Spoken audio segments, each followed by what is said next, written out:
बहुत सारे लोगों के जहनों में सवाल ये उभरता है कि रोज़े की हालत में खून का अतिया दिया जा सकता है या नहीं। सवाल ये है कि अगर इमरजेंसी की सूरत में किसी मरीज़ को खून की ज़रूरत पड़ जाए और कोई रोज़ादार अपने खून का अतिया दे या फिर खून टेस्ट करने के लिए रोज़ादार को खून देना पड़े,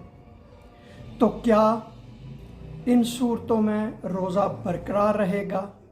या कि रोज़ा टूट जाएगा और उसका कफ़ारा अदा करना पड़ेगा।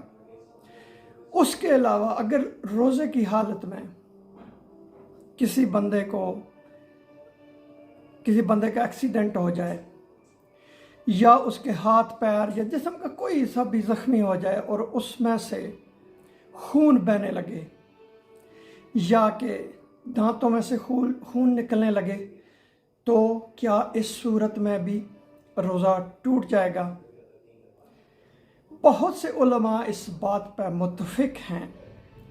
कि किसी को खून का अतिया देने, जिस्म के ज़ख्मी हो जाने से जो खून बहता है या